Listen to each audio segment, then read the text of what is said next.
Professor Stephen Gouveia, filósofo, filósofo é uma profissão. O que é que faz um filósofo? Bom, um filósofo faz coisas que quase a maior parte das pessoas não faz. Não faz porque acha que é uma capacidade ou é uma profissão que se calhar não é relevante. E basicamente nós podemos resumir muito da atividade de um filósofo ao pensar, não é? Ao pensar sobre diversos objetos e realidades do mundo que talvez não interessam ou não interessem à grande parte das pessoas, mas e talvez também porque não são interessantes para o dia-a-dia, digamos assim, da vivência de acordar, comer, dormir, pronto. Então delegamos nos filósofos que pensem por nós. Há uma espécie de acordo tácito entre a sociedade e este grupo muito específico de seres humanos em que a sociedade delega para essas pessoas o tempo e a energia para pensarem sobre assuntos diversos, enquanto que nós, sociedade, continuamos o nosso caminho sobre outros afazeres e outras profissões. Mas acho que o importante, pelo menos do papel do filósofo, é pensar que o filósofo é um ser que tem uma expertise muito específica que mais nenhuma profissão ou mais nenhum ser humano tem. Então, quais são as caixas de ferramentas que um filósofo tem para responder exatamente a essas angústias da sociedade, a essas perguntas? Basicamente, um filósofo é uma pessoa treinada normalmente na academia, mas isso não precisa de ser, não é uma condição, digamos assim, suficiente para se tornar um filósofo. É uma condição necessária, pelo menos. Estuda nas universidades, primeiro, e curiosamente, como é que grandes génios da humanidade cometeram erros muito básicos sobre diversos assuntos, desde tentar definir o que é justiça, tentar definir o que é o bem, tentar definir o que é verdade ou, por exemplo, o que é uma obra de arte. O primeiro aspecto da formação filosófica é então estudar génios da humanidade que cometeram erros muito básicos, e isso ajuda-nos porquê? Ajuda-nos primeiro de tudo e de forma mais óbvia a não cometer esses mesmos erros, certo? Mas depois também dá-nos as ferramentas para pelo menos conseguirmos construir outras teorias sobre o mundo sem cometer esses erros falaciosos. Imagine, por exemplo, que o filósofo é uma espécie de construtor de navios, digamos assim, e a história da filosofia é a história de construtores de navios que começaram a construí-los, sei lá, com folhas, por exemplo, e depois perceberam que não havia possibilidade de navegação com folhas, e depois tentaram o papel, se calhar, e também não resultou. Depois lá foram para a madeira e se calhar resultou melhor, mas mesmo assim tinha bastantes restrições, e hoje em dia os filósofos estão mais capacitados para navegar com ferro e tentar evitar os naufrágios, digamos assim. Então quer dizer que os filósofos se dedicam a escarafunchar nos nossos erros. É isso? É esse o trabalho principal da profissão do filósofo? Sim, eu acho que muitas vezes as pessoas têm uma noção de que a filosofia é, digamos assim, a arte de fazer perguntas. Eu percebo porque é que a maior parte das pessoas pensa dessa forma, mas eu por acaso eu acho que é exatamente o oposto. Eu acho que o trabalho da filosofia é mesmo dar respostas e não fazer perguntas, embora elas estejam associadas, não é?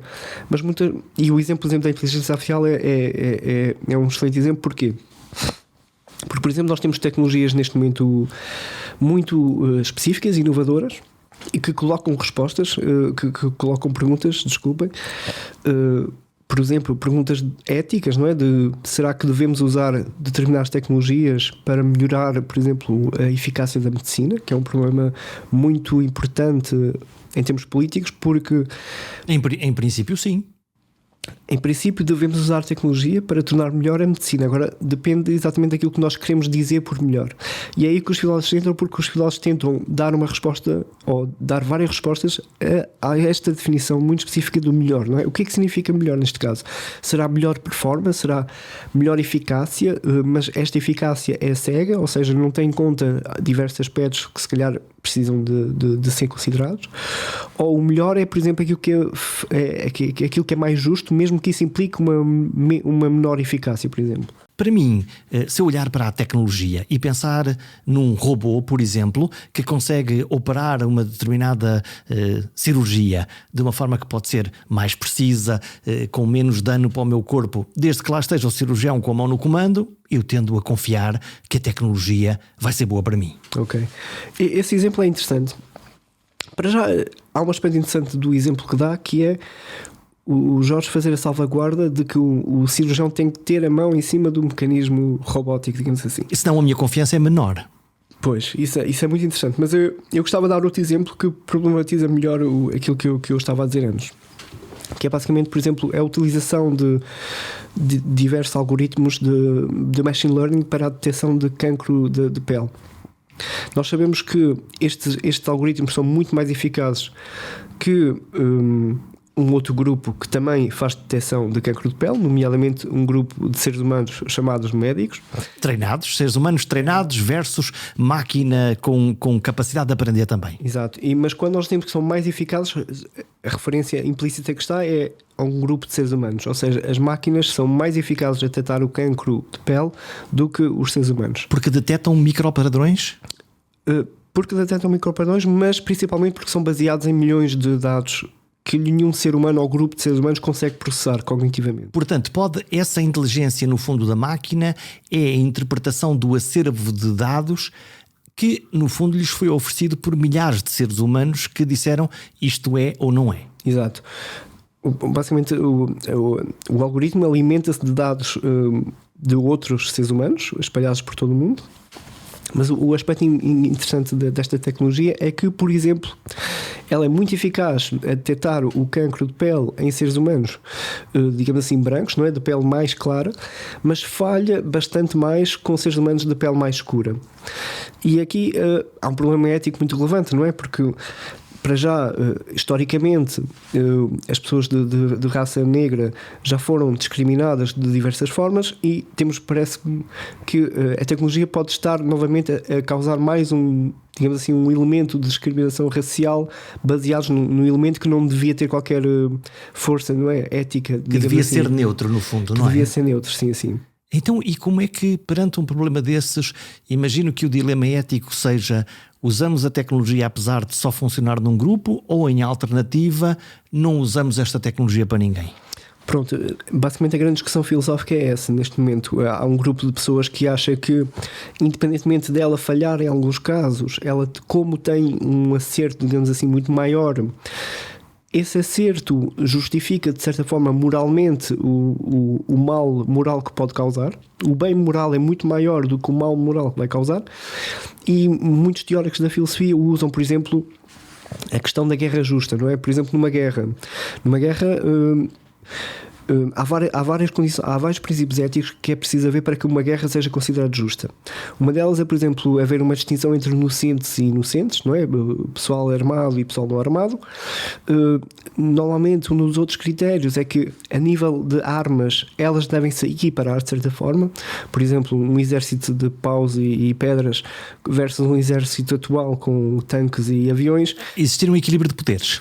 Não é um equilíbrio de poderes, mas pelo menos é um equilíbrio de acesso tecnológico, digamos assim. E isso seria outro princípio que faz com que uma guerra seja justa.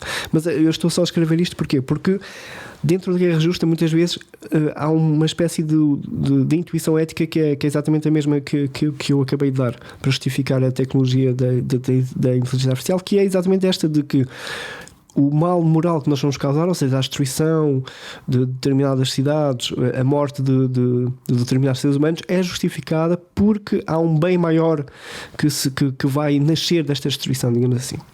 Nós chamamos a isto em filosofia a doutrina do duplo efeito, exatamente por causa disso, porque há um duplo efeito.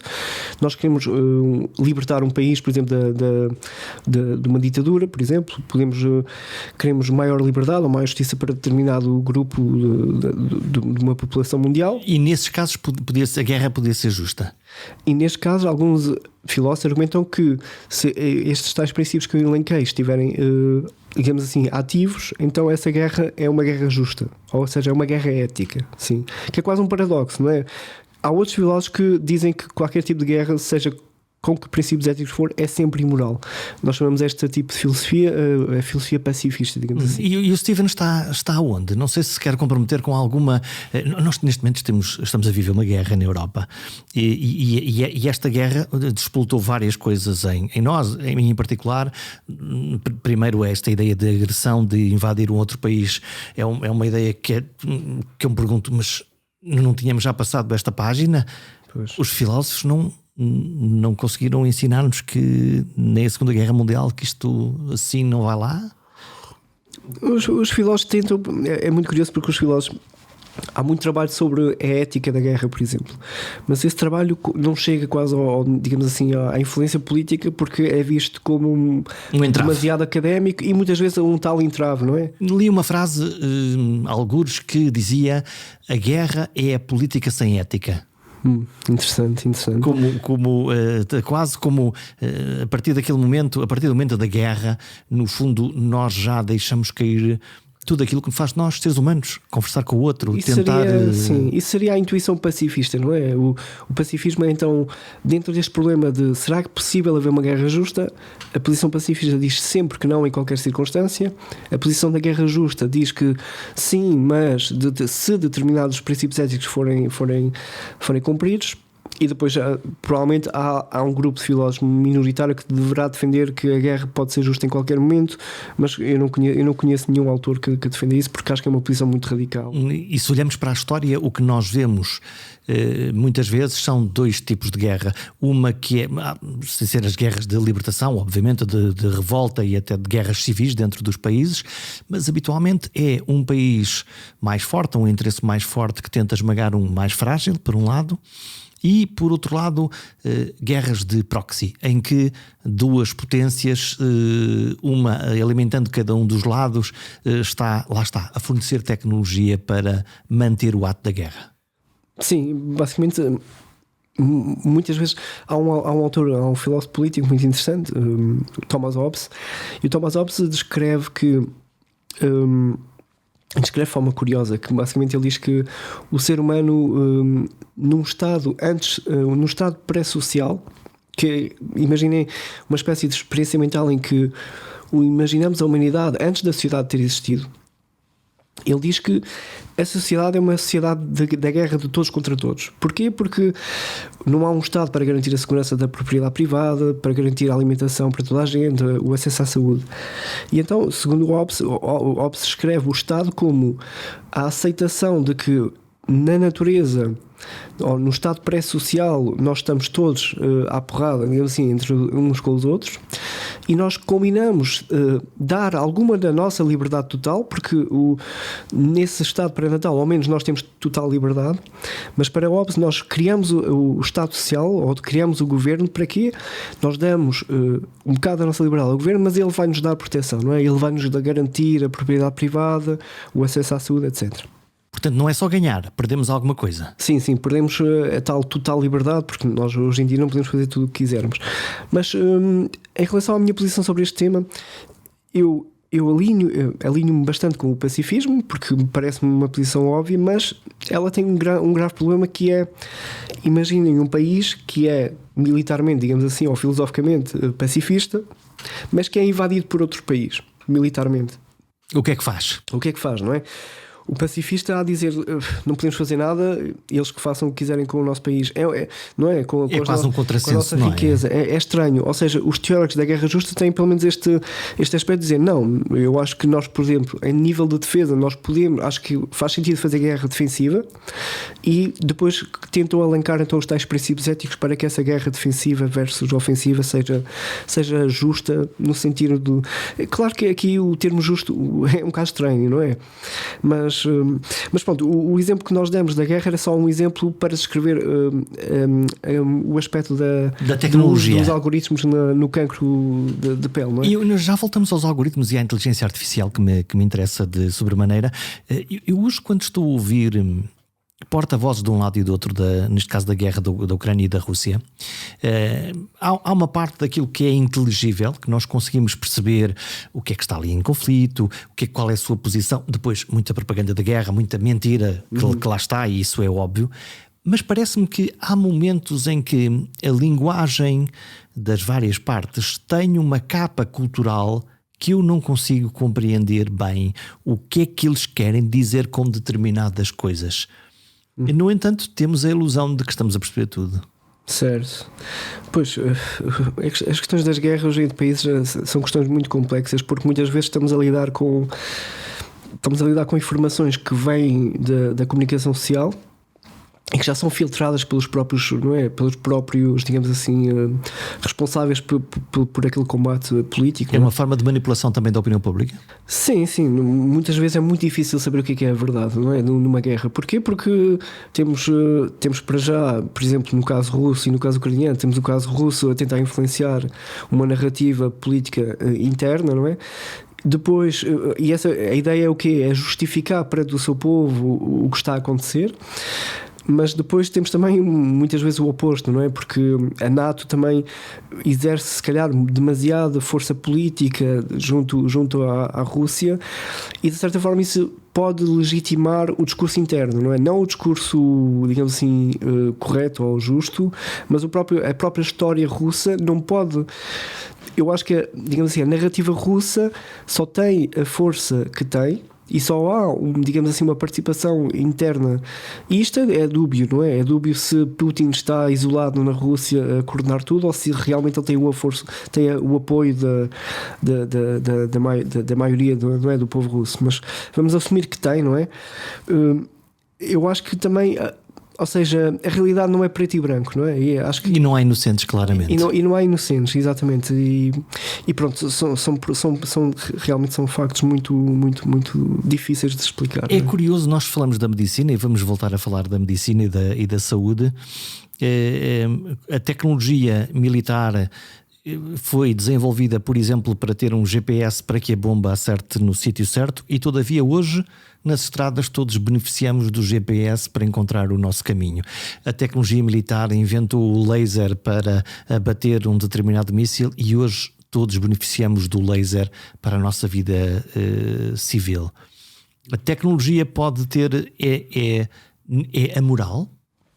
Isso é um ponto interessante, porque dentro da filosofia ou da ética da tecnologia há autores que defendem que a tecnologia é sempre imoral, porque nos afasta, por exemplo, do nosso aspecto mais natural como seres humanos. Eu discordo bastante desta posição.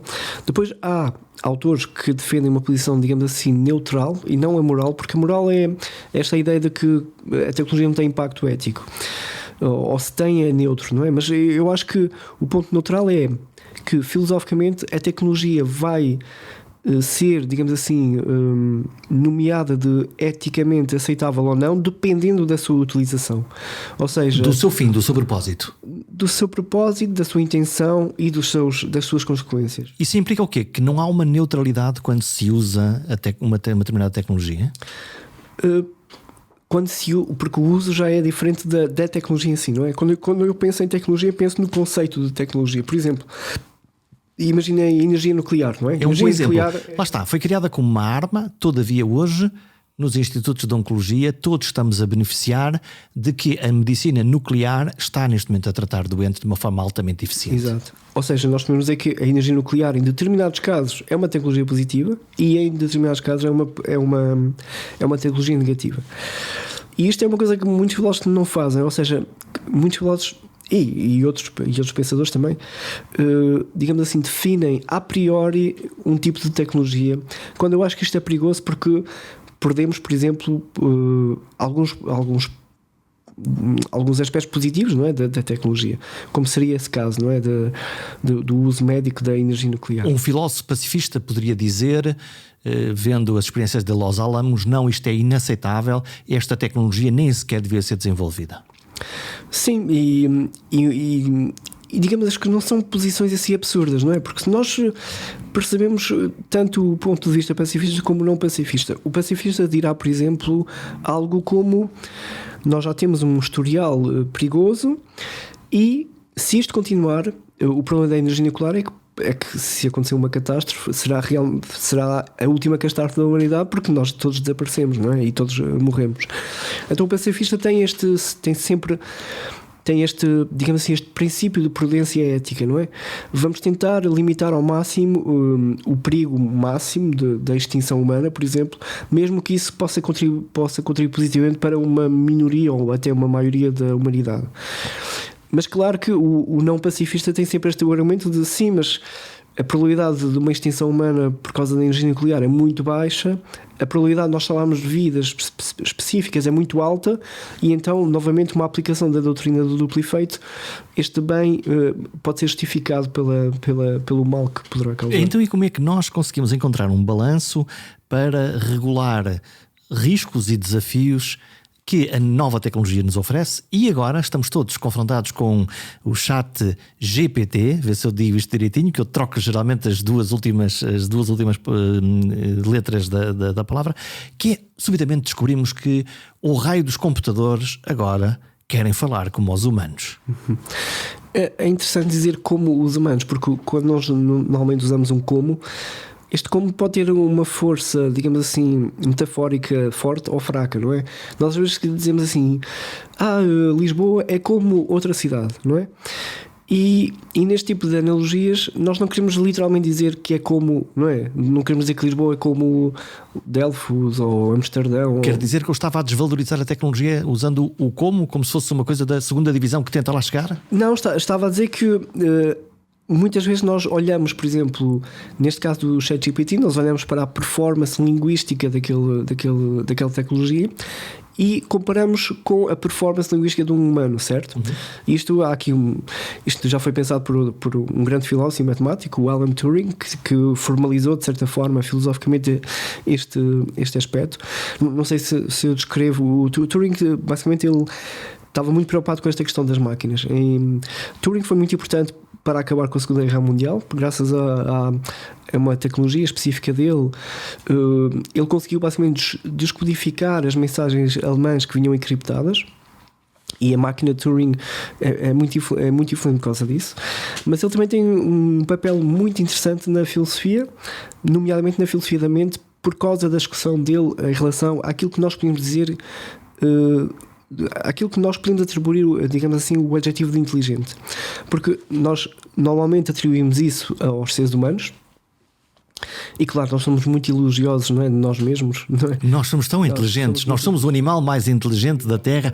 Podemos definir inteligência? O que é inteligência? Pronto, e essa foi exatamente a questão que Turing queria responder. Ou queria, não sei se queria responder, mas queria dar uma bússola, pelo menos para nós respondermos a isto. E então ele criou um teste, que é o conhecido teste de Turing, onde ele basicamente diz assim: vamos sentar a pessoa A e a pessoa B, e a pessoa A vai estar a comunicar através de um computador com alguma coisa.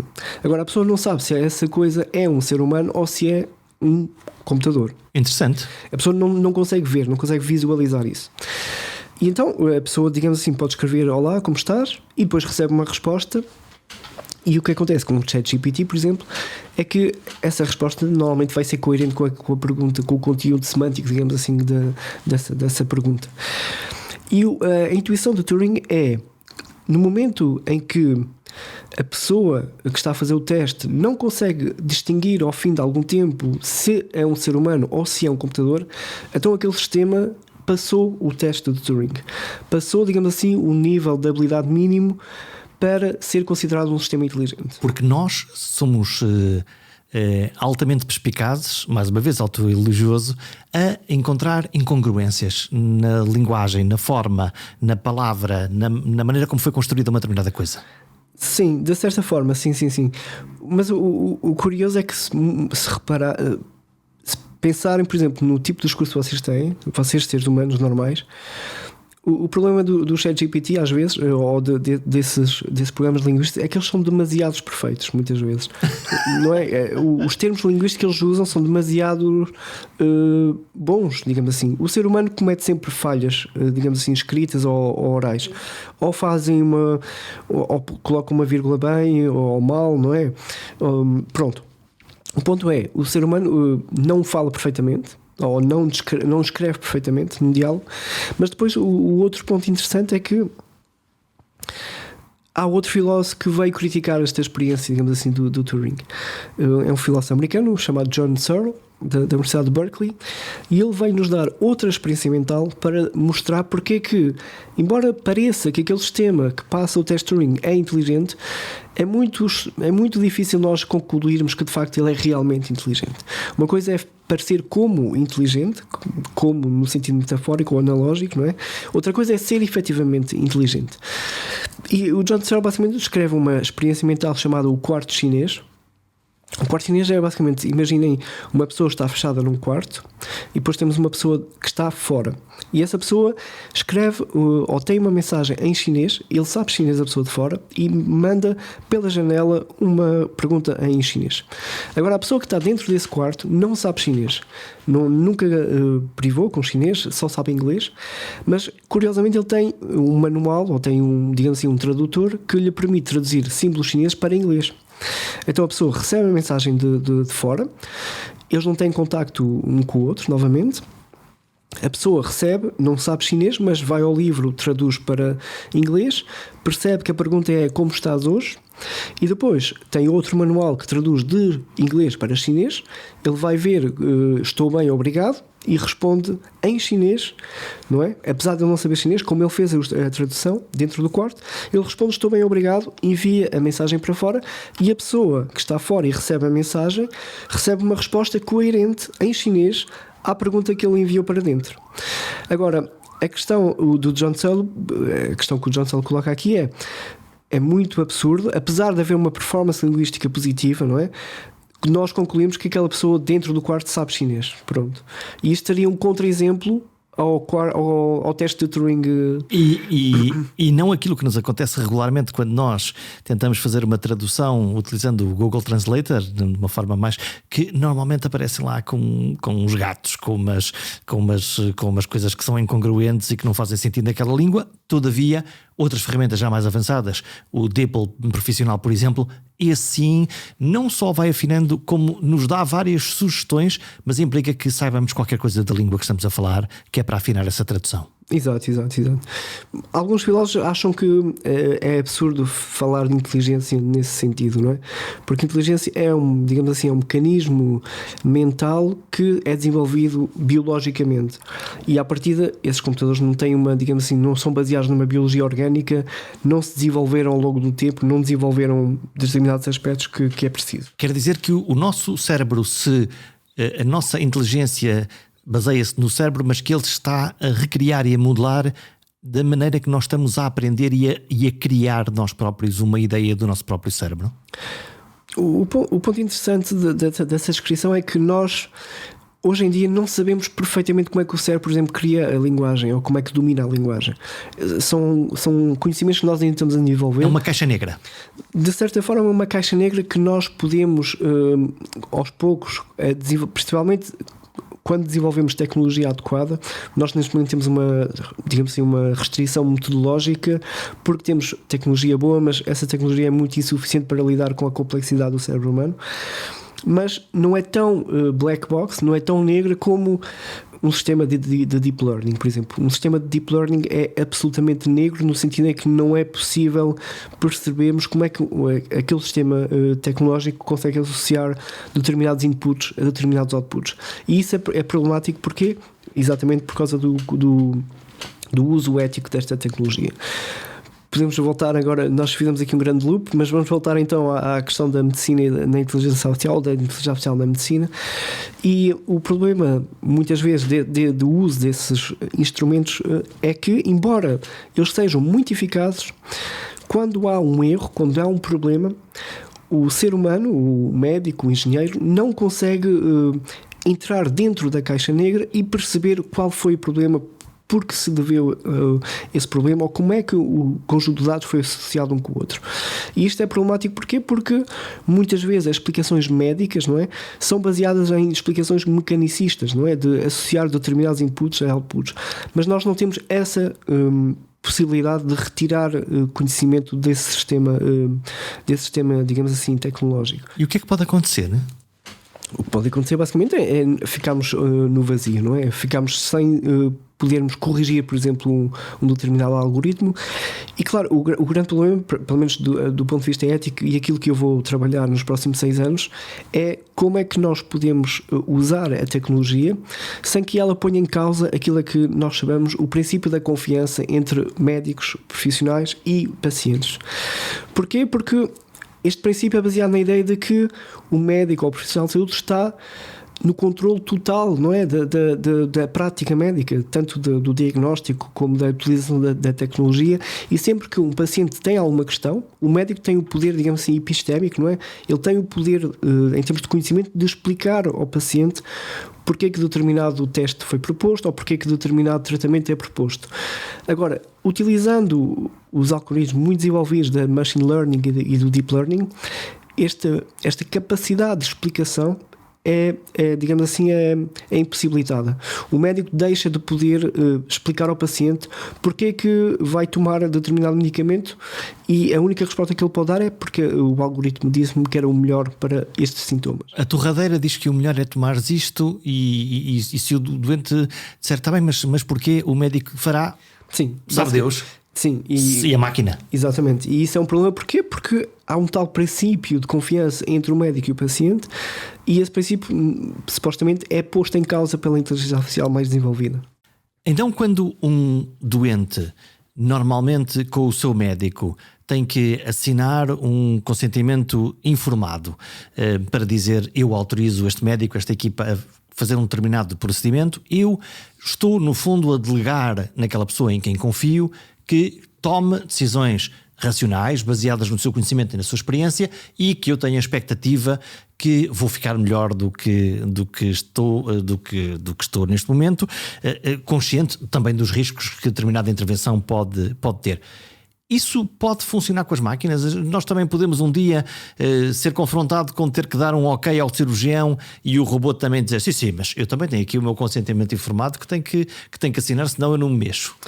Sim, esse é um aspecto muito interessante, porque mostra exatamente porque é que há uma diferença entre a medicina, digamos assim, humana ou tradicional e a medicina artificial. E a diferença é basicamente essa: nós assinamos um consentimento, e esse consentimento descreve muitas vezes a cirurgia que se vai ser proposto, não é? Mas o ponto importante é que, se nós pacientes temos alguma dúvida médica, nós podemos perguntar ao médico, e o médico consegue explicar a totalidade do procedimento, não é? Com termos mais ou menos técnicos, dependendo também do conhecimento que o paciente tem. Dá-nos uma explicação holística. Mas o médico está na sua capacidade epistémica total para explicar o que for preciso. Agora, o problema é que, no uso da tecnologia, isso já não vai acontecer, porque o médico não tem acesso digamos assim, à decisão médica melhor, não é? Mais eficaz, porque essa decisão foi tomada não por ele, mas por um sistema algoritmo que é muito melhor que ele a pensar, medicamente, digamos assim. E porquê isto é um problema? Porque isto levanta aqui um paradoxo ético. Porque o médico passa, digamos assim, a ter a obrigação moral de confiar num sistema epistémico melhor que ele, mesmo que não possa depois explicar o procedimento médico que vai acontecer. Então, como é que os médicos vão lidar com esta angústia? É um dos grandes problemas que neste momento a medicina vai ter que lidar. O meu trabalho vai incidir exatamente em tentar resolver este problema. Há 3 opções que se fala, que os filósofos têm tentado avançar para resolver este problema.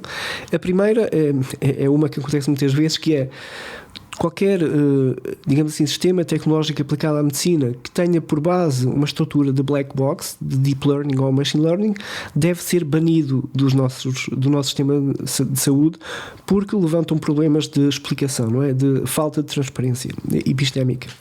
Esta é uma posição que eu acho que, embora seja prudente, novamente, tal como, por exemplo, a bomba atómica ou a genética humana que aconteceu no passado, ignora os potenciais positivos que a tecnologia pode trazer, certo?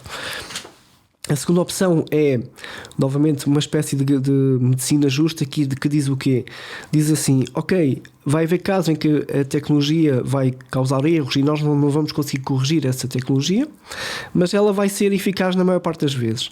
E então, digamos assim, os erros são justificados pelos benefícios que a tecnologia vai trazer. Isso é uma outra opção. A terceira opção, que é aquela que eu que estou mais, digamos assim, próximo, ou que me parece mais interessante, é a aceitação de que estes mecanismos de deep learning causam efetivamente aquilo que nós chamamos o trust gap, que é esta lacuna da confiança na medicina, mas que nós podemos arranjar formas de solucioná-la. Como? Através de melhor tecnologia, através da aplicação daquilo que nós chamamos de Explainable AI.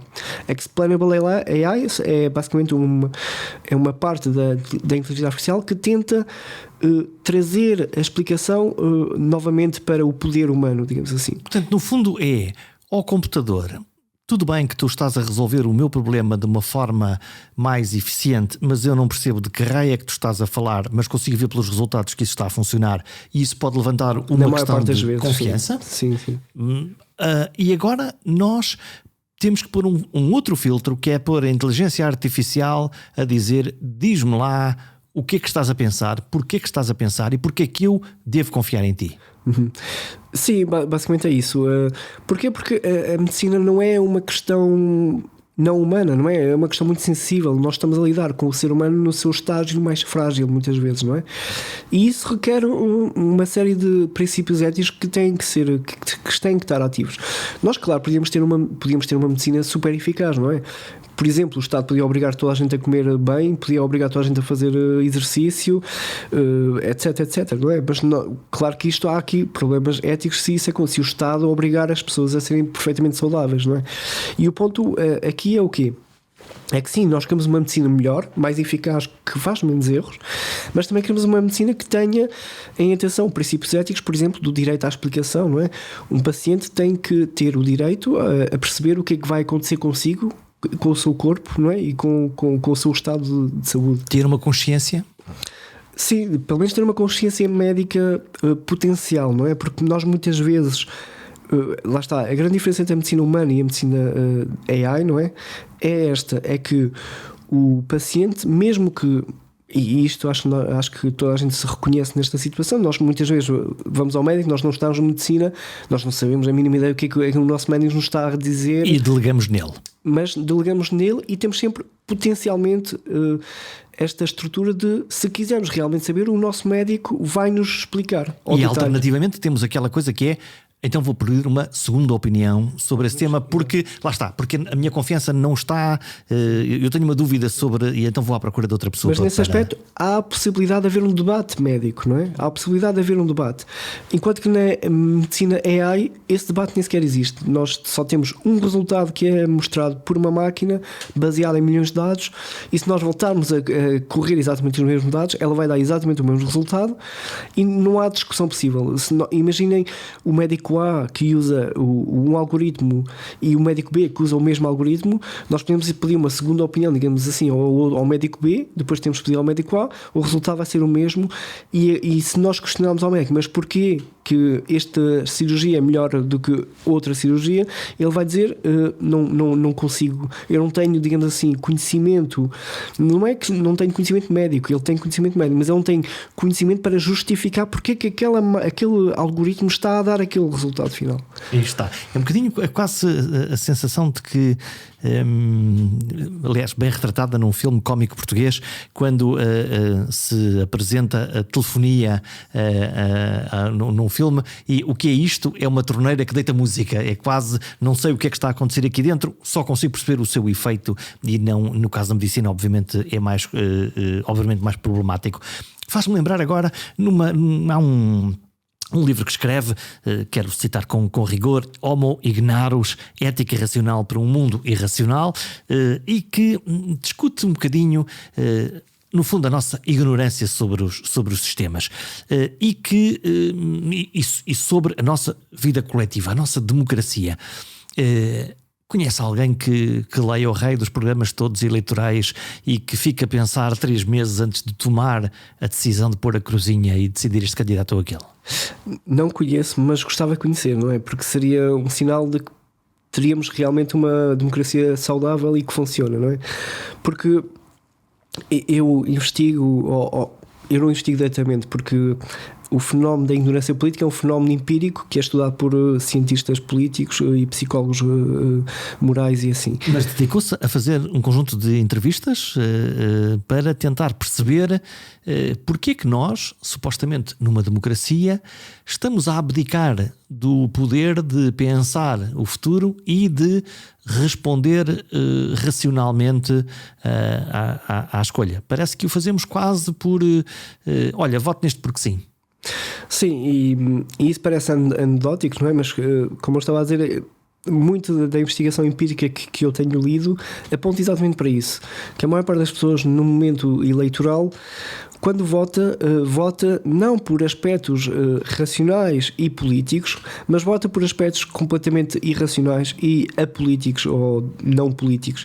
Por exemplo, nós sabemos que nos Estados Unidos um dos fatores mais fortes para o voto é, por exemplo, o animal de estimação de um determinado candidato. O cão ou o gato? O cão ou o gato, sim. Então não é opção política, não é decidir se quero ter um sistema mais social ou um sistema mais liberal, se tenho uma reflexão sobre os migrantes, sim ou não, não é por aí? Não. A maior parte das pessoas, há um grupo minoritário da população que realmente tenta informar-se e é informado o máximo que consegue, mas nós sabemos que a maior parte das pessoas, há três tipos de pessoas normalmente. Há uma tal minoria que se informa, há uma minoria que é muito irracional, ou seja, imagina por exemplo um benfiquista ferrenho e qualquer tipo de ato que acontece num jogo de futebol, por exemplo, o árbitro assinala um penalti óbvio contra o Benfica, mas ele nega essa realidade, nega o facto. É um crente. É um crente, mas um crente cego, digamos assim. Não há evidência que o convença contra a sua narrativa. Mas depois também temos um conjunto de pessoas, que talvez seja até uma maioria significativa, que são pessoas que simplesmente não querem saber. Nem são muito racionais, nem tentam justificar o seu voto, mas também são pessoas que não querem ter digamos assim, uma participação política ativa. Acham uma canseira?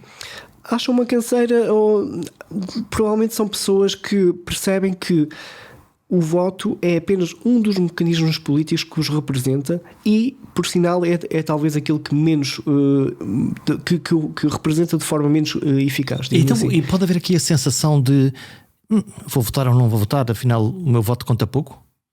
Sim, aquilo que nós sabemos é que muitas pessoas acabam por ou votarem de forma absolutamente irracional, ou então nem sequer engajarem no processo político, porque percebem racionalmente, e nós chamamos a isto em economia ou em economia comportamental, chamamos este fenómeno de ignorância racional. Isto é o quê? Percebem que o custo-benefício de se tornarmos um leitor competente, isto é, de lermos os programas políticos que estão ao dispor, de lermos a lei eleitoral, de ler a Constituição da República, para fazermos de facto um voto informado, digamos assim, há demasiado gasto energético, seja ele de tempo, até financeiro, mas principalmente energético, não é? Que as pessoas têm que realmente sentar-se, ler, ouvir. E muitas vezes o mais difícil é ler opiniões contrárias, não é? Porque é impossível nós informarmos sem esta dialética de ouvirmos os argumentos contra aquilo que nós acreditamos, não é? E depois ter que pensar sobre aquilo e depois finalmente ter que tomar uma decisão e achar que ela é coerente. Exato. E depois finalmente há aqui dois aspectos. O primeiro aspecto então é que a maior parte das pessoas percebe racionalmente que este exercício, digamos assim, é demasiado custoso para aquilo que vai haver como consequência, que é ter apenas um voto, não é? Porque depois a pessoa compara com os vizinhos e sabe que os vizinhos passaram, digamos assim, o dia todo na tasca sem fazer nada, a beber um bom vinho, e se calhar eles é que têm juízo, porque eles no fim vão ter exatamente o mesmo poder. E o voto vale a mesma coisa, não é? No voto que a pessoa que passou, digamos assim, meses a preparar-se para se tornar competente. Então, a pergunta que se me ocorre agora é: então, quando nós estamos a dizer às pessoas para irem votar e elas, na realidade, não estão para ter o trabalho de pensar e ter um voto consciente, eu começo agora a compreender que há umas pessoas que se abstêm, se calhar, escolhendo o melhor caminho, que é eu não sei, então sou radical e nem sequer lá vou votar. Ou não faz sentido isto? Sim, ou seja, há algumas pessoas que se abstêm, não porque é mau, não é? Não porque sejam cidadãos menores eticamente, mas exatamente pelo contrário, porque sabem da sua, digamos assim, limitação cognitiva e acham que o melhor para o bem comum é não intervirem, digamos assim, no processo de voto. Porquê? Porque quanto mais, digamos assim, quanto mais a média cognitiva da população for baixa, pior vai ser, digamos assim, o governo eleito, não é? Pior em termos qualitativos. Porquê? Porque há uma relação entre qualidade governativa e também a qualidade, digamos assim, racional da população, não é? Do grupo populacional que elegeu esse, digamos assim, esse governo. Então, vendo à contrária, está a advogar que devia ser uma elite a escolher os que nos governam? De certa forma, estou a advogar isso, mas... Não é perigoso? É perigoso, mas não é assim tão perigoso como parece, digamos assim. Porque eu estou a pensar no início da democracia, que é, antigamente quem mandava era o rei, era o nobre, era, se olharmos para os gregos, até de uma forma cada vez mais alargada, mas houve um momento em que alguém decidiu, não, o poder é para o povo. E criou este sistema que nos devolve. Estou a ver isto como uma coisa boa, devolve uma possibilidade de escolher. Parece que devolve, mas como eu tentei dizer há bocado, nós realmente, o povo não é representado no seu voto porque o voto não tem quase poder nenhum, não é? Primeiro. Depois, de facto, há outro problema grave na democracia, que é a democracia pede-nos para escolher um partido político. E eu diria que é filosoficamente impossível, digamos assim, um cidadão ser representado por um partido político. Porquê? Porque um partido, digamos assim, há demasiados assuntos em que as pessoas têm uma posição e que, por exemplo, em relação ao ambiente podem ver-se representados, por exemplo, pelo partido dos animais da natureza, mas em termos económicos podem se ver representados pelo Partido Socialista e até em termos de costumes morais podem se ver representados pelo Partido Social Democrata, por exemplo. Portanto, nós gostamos de pedacinhos dos partidos. Olha, eu gosto disto gosto disto daquele, e não podemos votar quer dizer, podemos, mas o voto é nulo, não é? Se votarmos nas casinhas todas. Mas a democracia obriga-nos a fazer um exercício que é impossível a partido e é injusto. Porquê? Porque um partido político não pode esgotar, digamos assim, todas as nossas preferências morais, não é? Ou políticas ou económicas.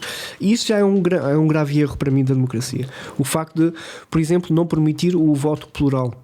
Seria uma opção para mim, a democracia passar a ter a possibilidade de um votante poder votar numa eleição no partido no PAN, no PS e no PSD, por exemplo. Eu não vejo porque que isso, ou seja, porque que há uma obrigação, digamos assim, moral, não é? Dos partidos políticos obrigarem os seus cidadãos a votar só num determinado partido. E eliminando todos os outros, no fundo.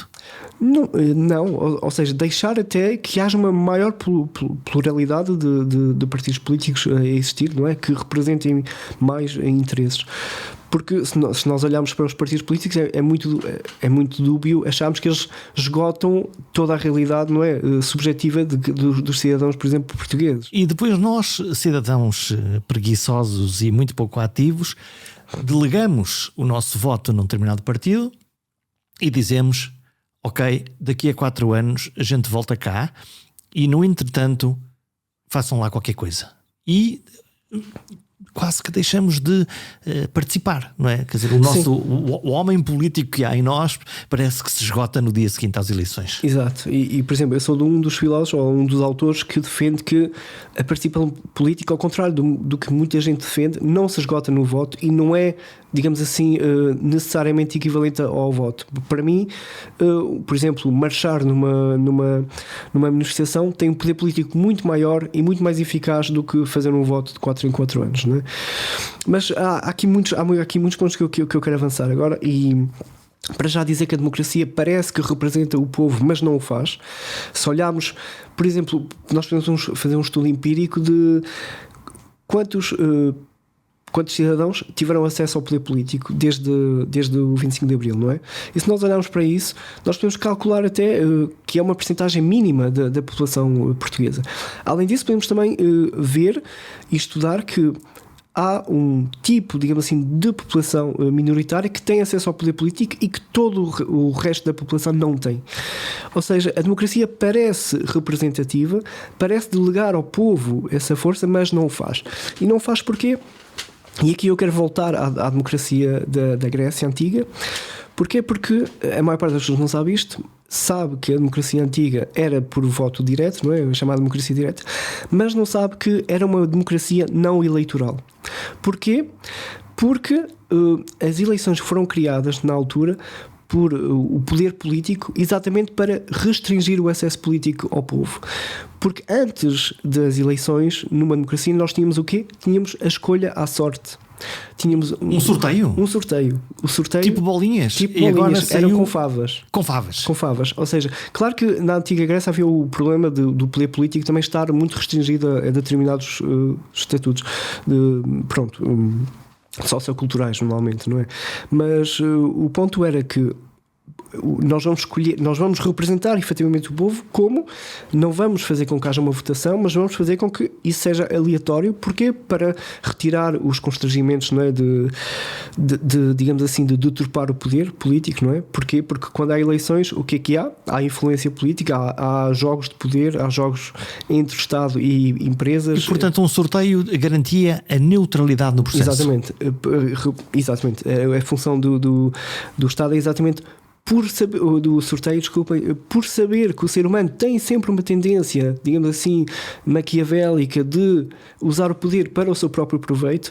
Os gregos antigos desenvolveram esta ideia de que vamos fazer uma lotaria, porque é a melhor forma de evitar, e isto tem uma atualidade perversa. Porquê? Porque, por exemplo, nós olhamos para a democracia supostamente mais forte do mundo contemporâneo, que é os Estados Unidos da América, e há um dado muito curioso que consegue predizer quem vai ser o vencedor numa eleição presidencial, por exemplo. E esse dado é o dinheiro. É a quantidade de dinheiro que um determinado partido consegue angariar através das campanhas de doações. Há uma proporcionalidade. Há uma correlação obscena entre o número, em termos monetários, de doações que o Partido Democrático ou o Partido Republicano recebe versus o resultado depois eleitoral. Portanto, os eleitores podem sentir-se claramente frustrados quando, mesmo antes de votar, já há um sistema muito binário e básico que consegue adivinhar qual é a perspectiva final da eleição. Sim, e é aquilo que eu proponho. O Jorge estava a dizer antes que poderia ser uma solução muito elitista, não é? O facto de eu, por exemplo, defender que talvez os cidadãos mais informados devam ter um maior poder político, que é mais ou menos o que eu defendo. Mas se repararem, a democracia atual já faz isso, não é? Olhem, por exemplo, o poder político neste momento é uma elite, de facto. O poder político neste momento já limita, digamos assim, o acesso ao poder político através de argumentos que eu uso para defender que, se calhar, os cidadãos mais informados deveriam ter mais poder político do que os outros. Como?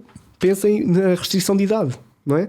A restrição de idade é exatamente justificada pela ideia de que um cidadão de 18 anos ou abaixo de 18 anos não tem ainda, digamos assim, a maturidade intelectual ou não tem ainda conhecimento suficiente para tomar uma posição ou exercer um poder político tão sério e importante. E o meu ponto é que esta intuição da democracia, digamos assim, tradicional está correta, mas falha em achar que é a idade que é um fator relevante neste processo. Para mim, há cidadãos com 12 anos que se calhar já estão preparados para o poder político, e há cidadãos com 66 anos ou 50 ou doutorados em economia que se calhar não estão preparados para fazer uma decisão política. Mas depois é difícil filtrar esses critérios de uma forma tão objetiva como a idade, que é fácil, é olhar para o cartão de cidadão. Pois, mas eu acho que é um critério absolutamente aleatório moralmente, ou seja, para justificar, digamos assim, a força ética da democracia. Eu acho que nós não podemos usar assim um critério completamente... aliás, porque imaginem um cidadão de 18 anos há 100 anos, provavelmente o tipo de conhecimento que ele tem é muito menor, não é, do que um cidadão com 18 anos no mundo contemporâneo, não é? Quero fechar esta conversa. Qual é o problema que lhe mói verdadeiramente o juízo todos os dias e que ainda não conseguiu encontrar uma pista, uma intuição, um caminho, mas que tem a profunda convicção de que aquilo é que é o problema. Há um filósofo francês, o Gilles Deleuze, que dizia que os filósofos eram esquizofrénicos intelectuais.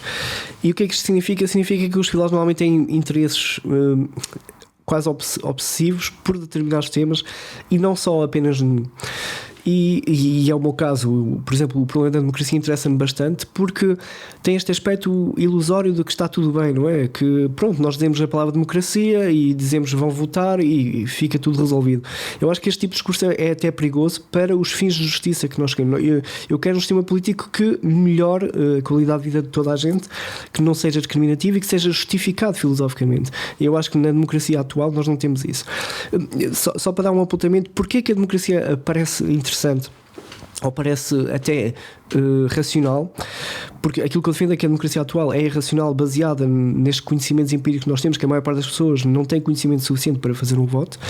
É que quando os pais fundadores da democracia, o George Washington, o Benjamin Franklin, quando eles pensaram democracia, eles achavam o seguinte: achavam que, primeiro, que o fenómeno da ignorância política era real, era factual, mas que a democracia iria resolvê-lo. Porquê? Porque imaginem que dentro de uma população de 100 pessoas, que esgota, digamos assim, a sociedade portuguesa, por exemplo, há 80 pessoas que são ignorantes, que é o que mais ou menos os dados empíricos nos mostram.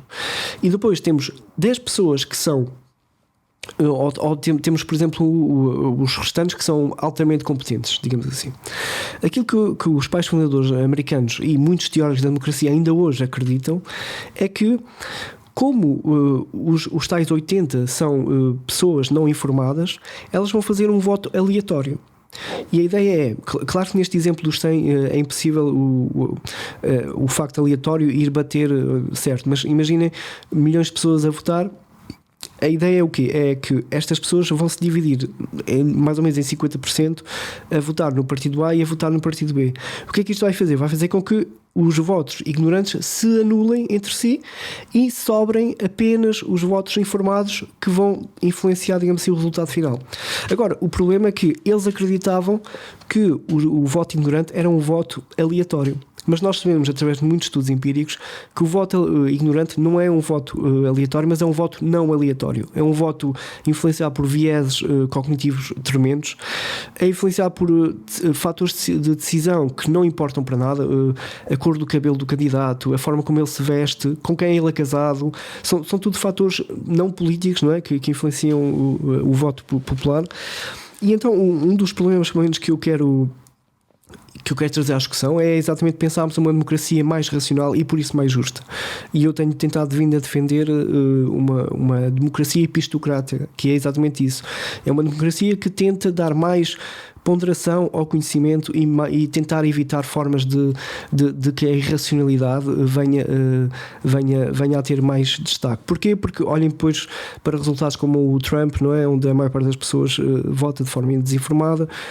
Olhem para o Bolsonaro, não é? E todas as consequências políticas que daí advêm. O meu ponto é tentar, eu acho que uma das, pelo menos daquilo que eu quero pensar no futuro, é realmente uma forma de nós tornarmos a democracia mais justa para todos e não só para um grupo privilegiado que pode até decidir ou não sobre si mesmo. Steven Gouveia, muito obrigado. Obrigado eu pelo convite, obrigado.